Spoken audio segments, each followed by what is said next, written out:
నిజ నిర్ధారణకు అంతిమ నిర్ణయం DNA టెస్ట్. ఉన్నది ఉన్నట్లుగా వాస్తవాలను శోధించి వివరించే మన DNA టీవీ, మన రాష్ట్రం, మన ఛానల్.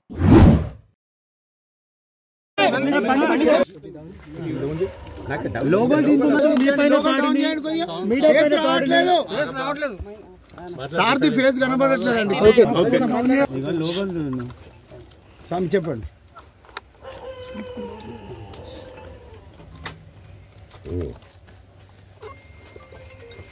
ఇలాంటి రోజు వస్తుందని ఊహించలేదండి. నిజంగా మీడియా మిత్రులకి, ముఖ్యంగా ఇద్దరు అన్నలకి నా క్షమాపణలు. మా నాన్న తరఫున, మా అన్న తరఫున నేను సారీ అడుగుతున్నాను. నేను నీ తమ్ముడు అనుకోండి, మీ వాడిని అనుకోండి, మీకు నీ తోడుంటాను. మీకు ఏదున్నా నాకు ఫోన్ చేసేదండి. నేను ఎప్పుడు ఒక్క కాల్ దూరంలోనే ఉంటాను. I will always be there to support you and your family. And I'm sorry, నా కోసం సపోర్ట్ చేసేదానికి వచ్చి మీకు ఇలా జరగడం నాకు చాలా బాధగా ఉంది. నా భార్య పేరు లాగుతున్నారు, 7 నెలల కూతురు పేరు లాగుతున్నారు. నేనేం అడగలేదు, సొంత కాళ్ళ మీద పనిచేస్తున్నాను. మా ఆవిడ కూడా వాళ్ళ ఇంటి వైపు ఏ డబ్బు తీసుకురాలేదు, వాళ్ళ ఇంట్లోనూ డబ్బు అడగలేదు, నేను అడగలేదు, ఆస్తి అడగలేదు. మా ఆవిడ 7 నెలలు గర్భవతిగా ఉన్నప్పుడు తనకి 7 నెలలు ఉన్నప్పుడు మా అంకుల్ వాళ్ళు ప్రతి ఒక్కరూ 7 నెలలు కాదు 7 నెలలు తను ప్రెగ్నెంట్గా ఉన్నప్పుడు మా అంకులు విజయవాడలో ఉంటారు. అండ్ ఇక్కడ కొంతమంది అంకులు నాన్నగారు బాగా క్లోజు. మనోజ్, నువ్వు ఎన్నో సంవత్సరాలు ఇంటి బయటగా ఉన్నావు, నీ సొంతంగా ఉన్నావు. మీ నాన్నగారు అమ్మగారు ఒకరే ఉన్నారు.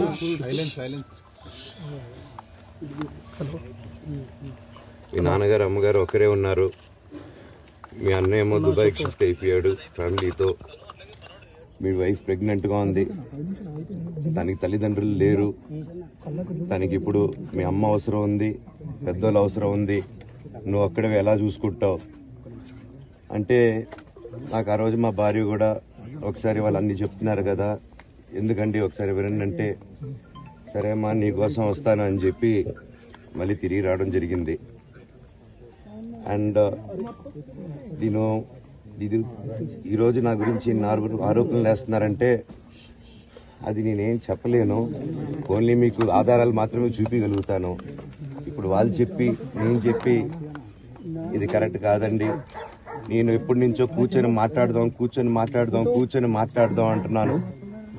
పిల్లలకి లోకల్లో ఉన్న, లోకల్లో ఉండేది ఎవరో కాదండి, మా బంధువులే అండి అందరూ. ఆ చుట్టుపక్కల గ్రామాలందరూ, మా నానమ్మలూరు, అమ్మమ్మలూరు అందరూ మా వాళ్ళండి. వాళ్ళ పిల్లలు, మనవాళ్ళు, వాళ్ళ బంధువులు. సో వాళ్ళకి అన్యాయం, వాళ్ళు నాకు వాళ్ళ అర్జీలు పెట్టుకున్నారు, వాళ్ళ లెటర్లు పంపించారు, వాళ్ళన్నీ చేశారు. నేను వాళ్ళకి సపోర్ట్గా మద్దతుగా నిలబడి ఏమైంది నేను అడిగేసరికి వినయ్ అతనికి ఫోన్ చేశాను, మెసేజ్లు పెట్టాను. సార్ వాట్ ఈస్ హ్యాపెనింగ్, నేను కావాలంటే కాళ్ళ మీద కూడా పడతానండి, ఈ ఇష్యూ క్లియర్ చేయండి, మాట్లాడుకుందాం అంటే చాలా దురుసుగా రిప్లైలు పెట్టారు.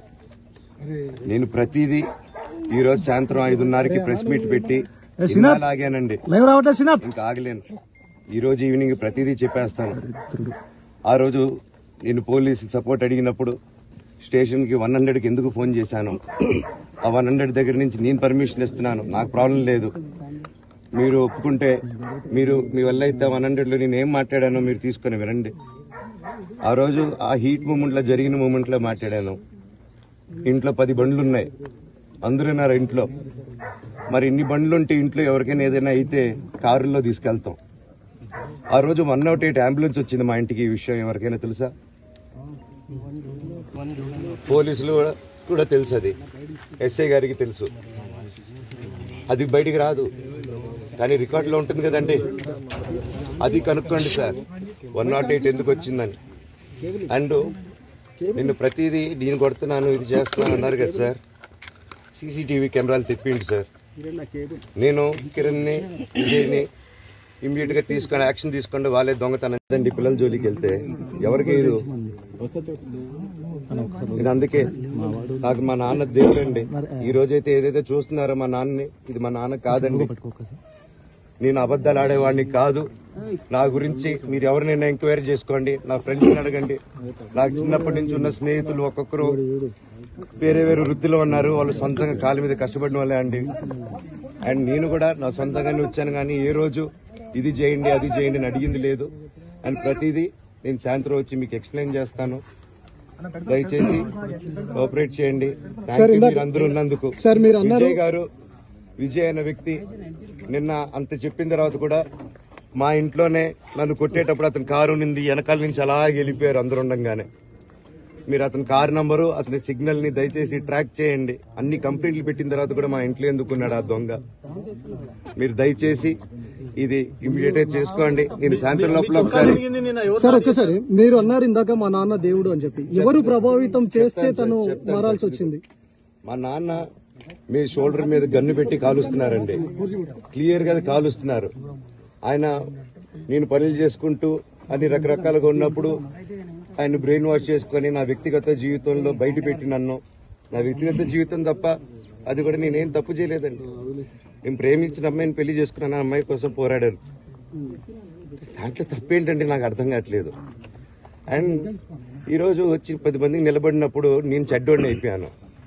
ఎక్కడ సైన్ పెట్టమంటే పెట్టాను, రమ్మంటే వచ్చాను, పొమ్మంటే పోయాను. ఎన్ని సినిమాలు చేయమంటే అన్ని సినిమాలు చేశాను. అన్న కంపెనీల్లో పనిచేశాను, సాంగులు చేశాను, వాళ్ళకి రికార్డింగ్లు చేశాను, ఫైట్ డైరెక్షన్లు చేశాను. ఎంతో గొడ్డులాగా కష్టపడాను.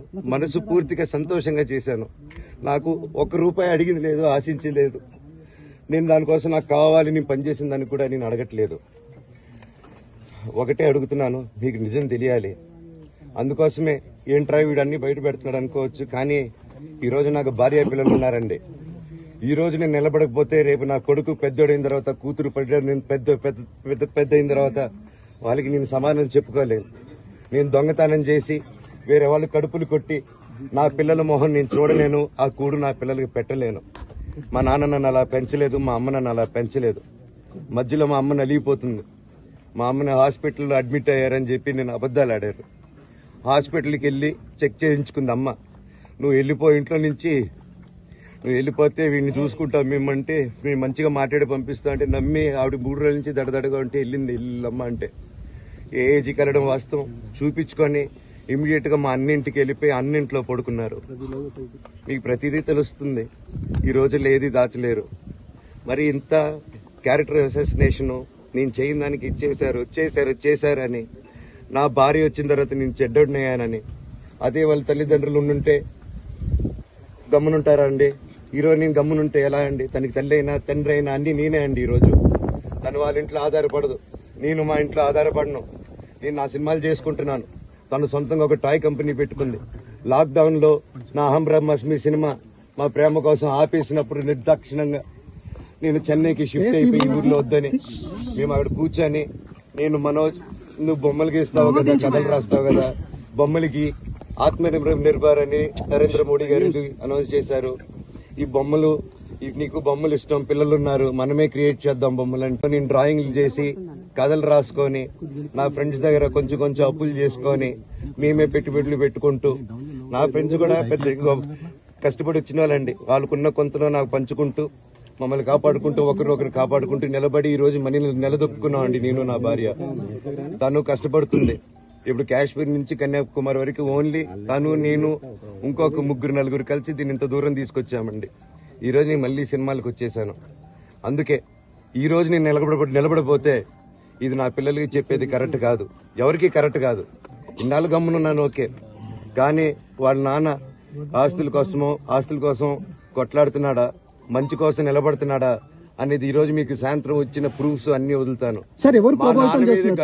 కాల్చే వినయ్కి, మా అన్నకి సాయంత్రం ఎవరు ప్రభావితం చేస్తే అలా మారుతున్నారు సార్ మోహన్ బాబు గారు? ఎవరు ప్రభావితం చేస్తారు? ఇప్పుడు సిపి ఆఫీస్కి వెళ్తున్నారా? సిపి ఆఫీస్కి వెళ్తున్నారా? సార్ సిపి ఆఫీస్కి వెళ్తున్నారా చెప్పండి. అవునండి, నన్ను హాజరుపరచమన్నారు. 10:30కి రమ్మన్నారు. మీరందరూ చూశారు. నాకు మొన్న ఫస్ట్ రోజు తగిలి బాగా నొప్పి వచ్చింది, మెడ, కాలు. 3 వారాల క్రితం ఫైట్ లో నాకు మజిల్ టైర్ అయింది, గ్రేడ్ 1 టైర్ రైట్ లెగ్ లో. లెఫ్ట్ లెగ్ లో మళ్ళీ దెబ్బలు తగిలాయి మొన్న. సో అందుకే కొంచెం బ్యాలెన్స్ ఇది ఉంది. మందులు హెవీ మెడికేషన్ ఇచ్చారు, హెవీ ప్యాచ్ కూడా వేశారు నాకు. దానివల్లే కొంచెం నడుస్తున్నాను. అండ్ ఇప్పుడు అందుకే రిక్వెస్ట్ చేసుకుని, సార్ నాకు కొంచెం టైం ఇవ్వండి, పాప ఉంది, సెటిల్ చేసుకొని నేను వస్తాను సార్, కొంచెం సెట్ చేసుకుని అని పోలీసులు గారికి రిక్వెస్ట్ చేస్తాను. సార్ మీ నాన్నగారు నిన్న ఒక ఆడియో రిలీజ్ చేశారు. అందులో చెప్తున్నారు మనోజ్ మద్యానికి బానిస అయ్యారు అని. అంటే ఇదొక కామెంట్ పై ఏమంటారు? మద్యానికి బానిస అయ్యి ఇలా ప్రవర్తిస్తున్నాడు, అందుకే నేను మనోజ్ విషయంలో సీరియస్ గా ఉన్నాను అని చెప్తున్నారు. సార్ మద్యానికి బానిస ఎవరిని కొట్టాను సార్? నా పిల్లల్ని కొట్టానా, నా భార్యను కొట్టానా, మా అమ్మని కొట్టానా, మా నాన్నని కొట్టానా? ఇవన్నీ నీ మద్యానికి బ్యాలెన్స్ అందరినీ కొడుతున్నాను, పొన్నాలు కొడుతుంటే సీసీటీవీలు తెప్పిండి సార్. అది దొంగతనం చేసింది నేను కాదు సార్, అది తెప్పిండి సార్ అంతా. అప్పుడు మాట్లాడదాం సార్ మనోజా ఎవరా అని. చెప్తానండి, నాకు ఇంకా కొంచెం క్లారిటీ రావాలి. కమిషనర్ ప్రెగ్నెంట్ గా ఉన్నప్పుడు మా అంకులు విజయవాడలో ఉంటారు. అండ్ ఇక్కడ కొంతమంది అంకులు నాన్నగారు బాగా క్లోజు. మనోజ్, నువ్వు ఎన్నో సంవత్సరాలు ఇంటి బయటగా ఉన్నావు, నీ సొంతంగా ఉన్నావు.